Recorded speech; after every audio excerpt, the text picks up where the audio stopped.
National space day के अवसर पर प्रधानमंत्री नरेंद्र मोदी ने कहा, आप सभी को नेशनल स्पेस डे की बहुत बहुत शुभकामनाएं। इस बार स्पेस डे की थीम हे आर्यभट्ट से गगनयान तक, इसमें अतीत का आत्मविश्वास भी है और भविष्य का संकल्प भी है। आज हम देख रहे हैं कि इतने कम समय में नेशनल स्पेस डे हमारे युवाओं में उत्साह और आकर्षण का अवसर बन गया है। ये देश के लिए गर्व की बात है। वैज्ञानिक एवं इंजीनियर्स और मेरे प्यारे देशवासियों, आप सभी को नेशनल स्पेस डे की बहुत बहुत शुभकामनाएं। इस बार स्पेस डे की थीम है आर्यभट्ट से गगनयान तक। इसमें अतीत का आत्मविश्वास भी है और भविष्य का संकल्प भी है। आज हम देख रहे हैं इतने कम समय में ही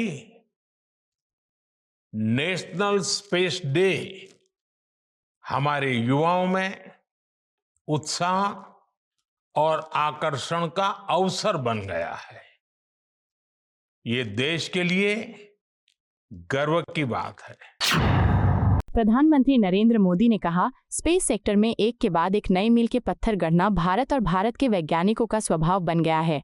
2 साल पहले ही भारत दुनिया का पहला ऐसा देश बन गया था जो चंद्रमा के साउथ पोल पर पहुंचा था।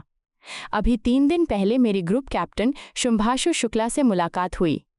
उन्होंने अंतर्राष्ट्रीय स्पेस स्टेशन पर तिरंगा फहराकर हर भारतीय को गर्व से भर दिया। वो अनुभूति शब्दों से परे है।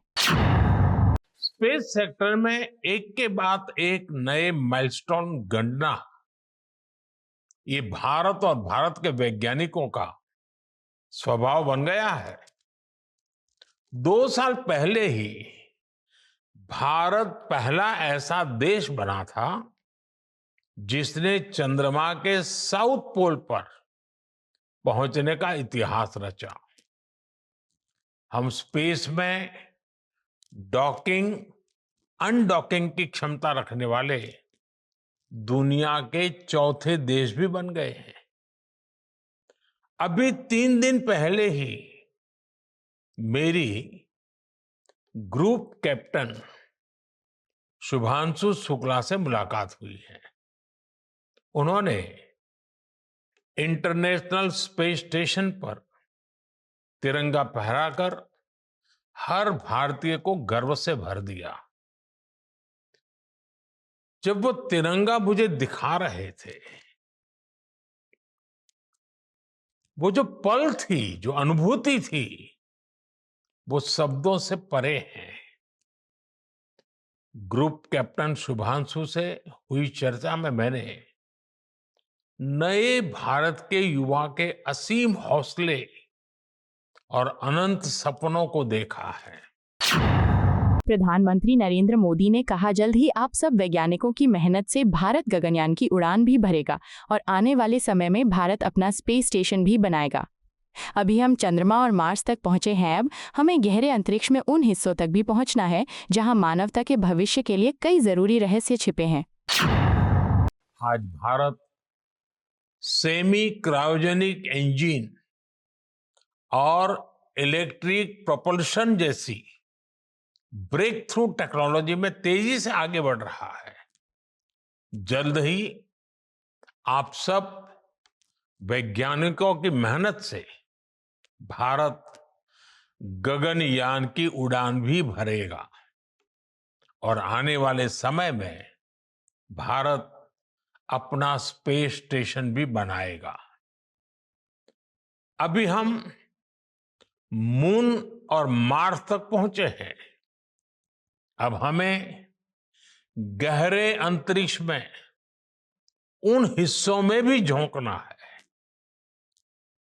जहां मानवता के भविष्य के लिए कई जरूरी रहस्य छिपे हैं। बियॉन्ड गैलेक्सीज लाइज अवर होराइजन। प्रधानमंत्री नरेंद्र मोदी ने कहा, अनंत अंतरिक्ष हमें हमेशा ये एहसास दिलाता है कि वहाँ कोई ठहराव नहीं है, कोई अंतिम पड़ाव नहीं है। मेरा मानना है कि अंतरिक्ष क्षेत्र में नीतिगत स्तर पर कोई अंतिम पड़ाव नहीं होना चाहिए। इसीलिए मैंने लाल किले से कहा था कि हमारा मार्ग है रिफॉर्म, परफॉर्म और ट्रांसफॉर्म। अनंत अंतरिक्ष हमें हमेशा ये एहसास दिलाता है कि वहां कोई भी पड़ाव अंतिम पड़ाव नहीं है। मैं मानता हूं स्पेस सेक्टर में पॉलिसी लेवल पर भी कहीं कोई आखिरी ठहराव नहीं होना चाहिए। और इसलिए मैंने लाल किले से कहा था, हमारा रास्ता रिफॉर्म, परफॉर्म और ट्रांसफॉर्म का रास्ता है। इसलिए बीते 11 वर्षों में देश ने स्पेस सेक्टर में एक के बाद एक लगातार बड़े रिफॉर्म्स किए हैं।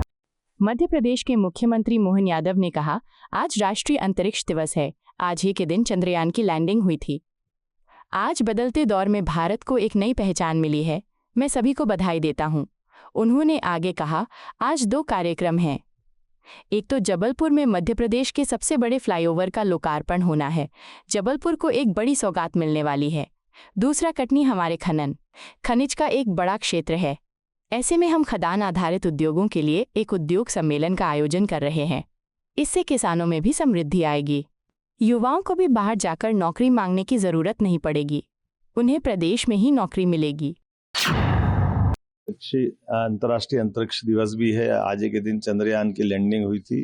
यशस्वी प्रधानमंत्री साइंस को लेकर के, खासकर खगोल विज्ञान को लेकर के भी सभी सेक्टर में बढ़ावा देते हैं। उसी कारण से आज बदलते दौर में भारत की एक नई पहचान बनी है। मैं अपनी ओर से सारे देशवासियों को, दुनिया को अंतरिक्ष दिवस की बधाई देता हूँ। कार्यक्रम आज वैसे तो 2 कार्यक्रम हो रहा है। एक हमारे मध्य प्रदेश का सबसे बड़ा फ्लाईओवर जबलपुर में लोकार्पित हो रहा है, जहां माननीय मंत्री भारत सरकार श्रीमान नितिन गडकरी जी के साथ हमारे माननीय स्थानीय मंत्री राकेश जी और हम सब मिलकर के वो बड़े कार्यक्रम का रूप बना करके वो एक बड़ी सौगात जबलपुर सहित मध्य प्रदेश को मिलने जा रही है। मैं अपनी ओर से जबलपुर वासियों को बधाई देना चाहता हूँ। दूसरा, एक बड़ी सौगात हमारी कटनी में माइनिंग मिनरल का खासकर बड़ा सेक्टर है। कटनी, शहडोल, पूरा महाकौशल का बेल्ट। ऐसे में खदान आधारित उद्योगों के लिए हमारी इंडस्ट्री कॉन्क्लेव का हम आयोजन कर रहे हैं और उसी आधार पर प्रदेश भर में ये जो एक अनुकूल माहौल बना, नवीनीकरण के आधार पर उद्योगों के लिए, जब हम अपने संसाधनों का बेहतर से बेहतर दोहन करते हुए उनकी दृष्टि से राज्य की बेहतरी के लिए, युवाओं को रोजगार के लिए, गरीबों को काम के लिए, महिला किसान सबकी बेहतरी के लिए लगातार सरकार काम कर रही है। तो अलग अलग विषयों को लेकर के इंडस्ट्री कॉन्क्लेव का जो हमने अभियान चलाया हुआ है, ये किसानों को भी समृद्धि दिलाएगा, गरीबों की जिंदगी भी बेहतर करेगा। युवाओं को राज्य के बाहर जाकर काम मांगने की जरूरत नहीं, दुनिया में जाने की जरूरत नहीं। वो अपने राज्य में अपनी क्षमता योग्यता से वो काम पाएंगे। हमारी सरकार लगातार काम कर रही है और मुझे बड़ा हंसी आती है। कांग्रेस के हमारे लोगों ने कहा कि माइनिंग कॉन्क्लेव क्यों कर रहे हो। अब आप बताइए, माइनिंग कॉन्क्लेव का ही परिणाम है कि पिछले 1 साल के अंदर 66,500 करोड़ से ज्यादा का निर्यात मध्य प्रदेश के माध्यम से दुनिया में हुआ है। अब ये 6% की ग्रोथ रेट हमारी पिछले साल, इस साल की रही है, 1 साल के अंदर पिछले साल की तुलना में। तो ये हमारी अपनी उस राज्य की आत्मनिर्भरता की, आर्थिक समृद्धि की, सक्षमता की पहचान है। मैं हमारे विरोधियों से भी कहना चाहूँगा कि जब चुनाव होगा तब हम लड़ लेंगे, लेकिन अब चुनाव नहीं है। तो राज्य की बेहतरी के लिए हम सब मिलकर काम करें, ये मैं उनसे भी अपेक्षा करता हूँ और उम्मीद करता हूँ सबके सहयोग से मध्य प्रदेश देश का नंबर 1 राज्य बनेगा। इस भावना के आधार पर पुनः कटनी के अंदर आने वाले देश भर के अलग अलग माइनिंग सेक्टर के स्वनाम धन्य बड़े बड़े जो भारतीय आ रहे हैं, बड़े बड़े औद्योगिक घराने आ रहे हैं, उनके साथ मिलकर के हम राज्य की बेहतर के लिए जो बेहतर से बेहतर हो सकता है वो हम सब करेंगे। माननीय प्रधानमंत्री जी के आशीर्वाद से ऐसे विकास के कामों को लेकर के हमारी सरकार 4 गुनी ताकत से आगे बढ़ रही है और ये निश्चित रूप से आज का समय, उनके शब्दों में यही समय है। केंद्रीय मंत्री शिवराज सिंह चौहान ने एक राष्ट्र एक चुनाव के लिए उद्यमियों और व्यापारियों के शिखर सम्मेलन को संबोधित करते हुए कहा, चुनाव के समय कलेक्टर सबकी ड्यूटी लगाता है, सब चुनाव आयोग के अधीन हो जाते हैं, शिक्षक, इंस्पेक्टर सब मतदाता सूची तैयार करने में लग जाते हैं। जब 5 साल में एक बार चुनाव हो तो एक बार मतदाता सूची तैयार होगी, इससे मतदाता सूची के नाम पर झगड़े खत्म हो जाएंगे। हर 4 महीने में चुनाव होने के कारण एक अनुमान लगाया गया है कि 5 साल में इन चुनावों में 4.5 लाख करोड़ से अधिक खर्च हुए हैं और ये लगातार बढ़ रहा है। ये करदाताओं का पैसा है। और वोटर लिस्ट के काम में कौन कौन लगता है? सबसे पहले शिक्षक की ड्यूटी। जिनको बच्चों को पढ़ाना है, मास्टर साहब कहां हैं? बोले वोटर लिस्ट बनवा रहे हैं। आंगनवाड़ी कार्यकर्ता को आंगनवाड़ी चलाना है, उनकी ड्यूटी लग गई, वो वोटर ढूंढ रही। कृषि विभाग का अमला, कृषि विस्तार अधिकारी खेत में नहीं जाते, घर घर जाते हैं, वोटर लिस्ट चेक करना है, बनाना है। कलेक्टर सबकी ड्यूटी लगा देता है, चुनाव आयोग के अधीन हो जाते हैं। मास्टर क्या, डॉक्टर क्या, और यही नहीं, इंस्पेक्टर भी उसी में लग जाते हैं। वोटर लिस्ट बनाओ। ये हर साल काय को वोटर लिस्ट बनाओ भाई? 5 साल में एक बार चुनाव, एक बार वोटर लिस्ट बनाओ, और फिर वोटर लिस्ट के नाम पे झगड़े भी खत्म हो जाएंगे। हर साल वोटर लिस्ट बने तो हर साल अब झगड़े हो। सारा अमला चुनाव के काम में लग जाता है। और फिर चुनाव आ गए तो पुलिस अगर कहीं चोरी हो जाए और व्यापारी भाई पहुंच जाए कि जरा रिपोर्ट तो लिख लो, बोल नहीं अभी तो चुनाव की तैयारी में लगे हैं, वहां ड्यूटी लग गई है। डाकू पकड़ने के लिए इंतजार करो, चुनाव खत्म हो जाए तब देखा जाएगा।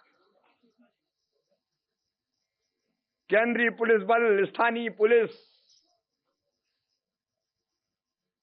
सबकी ड्यूटी चुनाव में, सब छोड़ दो। खर्चा कितना होता है आप कल्पना कीजिए। और सामान्य तौर पर देखिए, एक नागरिक के नाते 4-4 महीने में चुनाव है। इन सब चुनाव पे 5 साल में अनुमान लगाया 4.5 लाख करोड़ रुपया से ज्यादा खर्चा होता है।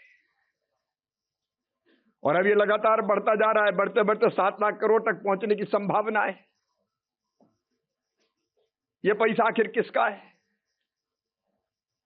ये पैसा जनता का पैसा, टैक्स। आरजेडी नेता मृत्युंजय तिवारी ने तेजस्वी यादव के खिलाफ एफआईआर पर कहा, तेजस्वी यादव एफआईआर की धमकी से डरने वाले नहीं हैं। वे विपक्ष के नेता हैं, सरकार की नाकामियों को उजागर कर रहे हैं, इसलिए भाजपा के लोग उन्हें एफआईआर से डरा रहे हैं। तेजस्वी यादव की आवाज, जनता की आवाज को सरकार एफआईआर से नहीं दबा सकती। जन सैलाब तेजस्वी यादव के साथ है। ये सब एफआईआर की गिदड़ भभकी से श्री तेजस्वी यादव जी डरने वाले नहीं हैं। नेता विरोधी दल हैं, सरकार की नाकामी को उजागर कर रहे हैं, जनता की आवाज को उठा रहे हैं, तो इनको एफआईआर से डरा रहे हैं भाजपाई। अरे तेजस्वी यादव जी, ये सब एफआईआर से जनता की आवाज को, तेजस्वी यादव जी की आवाज को नहीं दबा सकती सरकार। जनता का सुनामी तेजस्वी यादव जी के साथ है, जन सैलाब है। कब तक जुल्म करेंगे सत्ता के हथियारों से? चप्पा चप्पा गूंज रहा है वोट चोर गद्दी छोड़ के नारों से। पहले इसका जवाब। बिहार सरकार के मंत्री अशोक चौधरी ने राजद नेता तेजस्वी यादव के खिलाफ एफआईआर पर कहा, सार्वजनिक जीवन में मर्यादित भाषा का प्रयोग करना और मर्यादित टिप्पणी करना न्यूनतम आवश्यकता है, लेकिन उनकी विचारधारा ही ऐसी है। नीतीश कुमार के नेतृत्व में बिहार में विकास हुआ है। प्रधानमंत्री भी देख रहे हैं कि बिहार में अब क्षमता है, अब बिहार बहुत बेहतर कर सकता है, इसलिए वो बिहार को वित्तीय सहायता भी दे रहे हैं। देखिए, सार्वजनिक जीवन में मर्यादित भाषा का प्रयोग और मर्यादित टिप्पणी करना तो मिनिमम रिक्वायरमेंट है ना। आप इस तरह की भाषा का प्रयोग करिएगा कि हम पिंडदान करने गए हैं और आप क्या नाम है मुंडन करने गए हैं, लाठी घोड़ा। लेकिन अब क्या करिएगा, इनकी विचारधारा ही ऐसी है। ये लाठी घुमावन तेल पिलावन रैली करते हैं। बिहार बंद के दौरान इन्होंने किस तरह की उद्दंडता का परिचय दिया। तो चरवाहा विद्यालय, तो इनकी विचारधारा ही ऐसी है। मुख्यमंत्री आवास में लोंडा नाच, तब तो 3.5 से 4% विकास दर को इन लोगों ने 2.5% तक पहुंचा दिया। जब देश का इकोनॉमी ओपन हुआ तो सब राज्य जो है वो इस तरह से आगे बढ़ रहे थे और बिहार इस तरह से नीचे जा रहा था। ये तो सीमित संसाधन में माननीय नेता नीतीश कुमार की दूरदर्शिता और वित्तीय प्रबंधन है कि इन्होंने इसको 2.5 के विकास दर को आज 10.4 के विकास दर पर पहुंचा दिया बिहार को।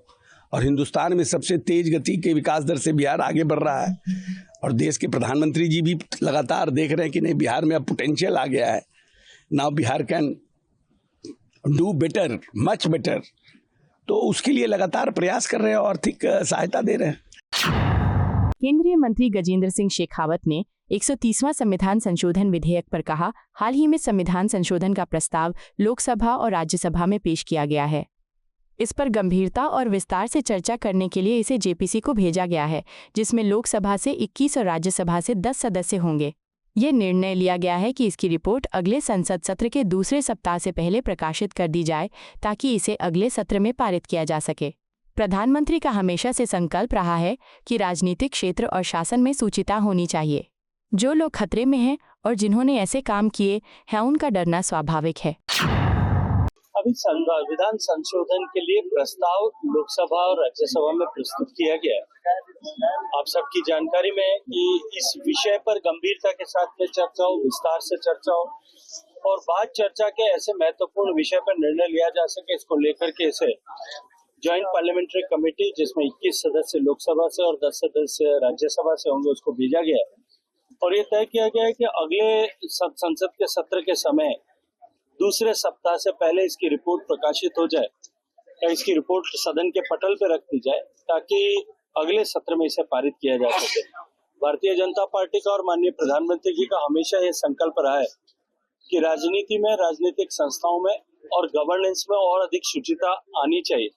और मैं ये मानता हूँ कि निश्चित रूप से इसके चलते हुए राजनीतिक क्षेत्र में भी शुचिता जो है उसका स्तर और ऊंचा बढ़े। लेकिन विपक्ष तो हमलावर है सर। विपक्ष कह रहा है कि देखिए, जिन लोगों को खतरा है, मुझे लगता है, और जिन लोगों ने ऐसे काम किए उन लोगों को चिंता और भय होना स्वाभाविक है। और मुझे लगता है कि आज इस परिपक्व होते हुए लोकतंत्र में वो आवश्यक भी। आरजेडी नेता मनोज झा ने केंद्रीय गृह मंत्री अमित शाह द्वारा लोकसभा में प्रधानमंत्री, मुख्यमंत्रियों और गंभीर आपराधिक आरोपों में गिरफ्तार मंत्रियों को हटाने संबंधी 3 विधेयक पेश किए जाने पर कहा, ये विपक्ष मुक्त लोकतंत्र करने की एक परियोजना है और वो परियोजना नाकामयाब होगी। ये मैं बार बार कह रहा हूँ। ये तो मैं बार बार कह रहा हूँ। मैंने जिस दिन पहली प्रतिक्रिया दी थी, मैंने कहा था ये विपक्ष मुक्त लोकतंत्र करने की एक परियोजना है और वो परियोजना नाकामयाब होगी। मैं बार बार कह रहा हूँ, संसद से पारित कानून को सड़क पे मुंह की खानी पड़ती है। याद रहे किसान कानून का क्या हुआ था, नंबर 1। नंबर 2, अभी आप ये वोट चोर गद्दी छोड़ से बहुत परेशान है। पूरे देश में ये लहर जा चुकी है, तो आप इसको लाए हैं डाइवर्ट करने के लिए भी। हासिलात कुछ नहीं होगा। शिवसेना यूबीटी सांसद प्रियंका चतुर्वेदी ने 130वां संविधान संशोधन विधेयक पर कहा, ये सभी चाहते हैं कि राजनीति में पारदर्शिता हो और नेता भ्रष्टाचार से दूर रहें, लेकिन साथ ही सरकार 2014 में किए गए अपने वादे न खाऊंगा और न खाने दूंगा में विफल रही है। जिस तरह से भ्रष्टाचार के नाम पर विपक्षी नेताओं को जेल में डाला गया, ईडी, सीबीआई, आईटी को भाजपा मुख्यालय से चलाया जा रहा है और यह बिल लाकर उन्होंने अपनी मंशा स्पष्ट कर दी है कि वे विपक्षी नेताओं को सत्ता से हटाकर उनकी पार्टी को तोड़ने और खत्म करने की कोशिश करेंगे। हम जेपीसी में इसका कड़ा विरोध करेंगे या लोकतंत्र के खिलाफ है। देखिए, ये सभी चाहते हैं कि राजनीति में क्लीनलीनेस आए और जो राजनेता हैं वो भ्रष्टाचारी से दूर रहे। पर साथ ही साथ जो सरकार ने वादा किया था 2014 के बाद कि कोई भ्रष्टाचार नहीं होगा और ना खाऊंगा ना खाने दूंगा, वो उसमें बिल्कुल नाकामयाब रहे हैं। जिस तरीके से भ्रष्टाचार हर लेवल ऑफ सरकार में हो रहा है, वो स्पष्ट होता जा रहा है कि वो भ्रष्टाचार को मुक्त करने की बात देश को, वो भी एक जुमला थी।